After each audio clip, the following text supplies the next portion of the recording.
T20 విశ్వ విజేతగా భారత జట్టు 2024 టీ20 వరల్డ్ కప్ ని కొట్టిన తర్వాత భారత జట్టు జింబాబ్వేకి వెళ్ళింది. సీనియర్ ఆటగాళ్ళు లేనప్పటికీ కూడా యువ ఆటగాళ్లపైన చాలా ఎక్స్పెక్టేషన్స్ ఉన్నాయి మొత్తం క్రికెట్ ప్రపంచానికి.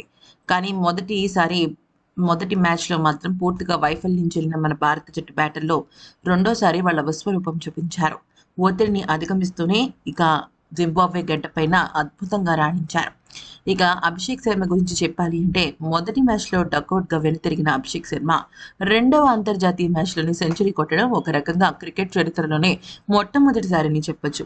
ఇక భారత జట్టు గెలవడంలో కీలక పాత్ర పోషించాడు అభిషేక్ శర్మ. సెంచరీ సెలబ్రేషన్స్ తర్వాత అభిషేక్ శర్మకు మంచి సర్ప్రైజులు డ్రెస్సింగ్ రూమ్లో కలిగాయి. అయితే వాళ్ళ ఫ్యామిలీ మొత్తం అంతా కూడా తన సెంచరీని ఎంజాయ్ చేస్తున్నట్టు ఒక వీడియోని వాళ్ళ ఫాదర్ బీసీసీఐకి సంబంధించిన అక్కడ స్టాఫ్ మెంబర్స్కి పంపించడం జరిగింది.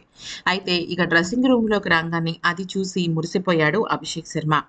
అది మాత్రమే కాదు, ఆ తర్వాత సూర్యకుమార్ యాదవ్ అక్కడున్న భారత జట్టు బి ఆటగాళ్ళకి ఫోన్ చేసి ఒక్కొక్కరితో మాట్లాడాడు.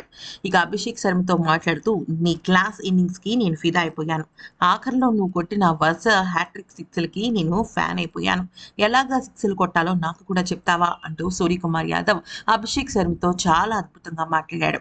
అయితే సెంచరీ కొట్టిన తర్వాత ఈ రకంగా సూర్యకుమార్ యాదవ్ నాకు ఇంత మంచి కాంప్లిమెంట్ ఇవ్వడం నాకు చాలా హ్యాపీగా ఉందని, ఇది మరపురాని ఇన్నింగ్స్ అని అంతర్జాతీయ క్రికెట్లో ఇది నేను ఎప్పటికీ గుర్తుండిపోయే విషయం అని చెప్పుకొచ్చాడు.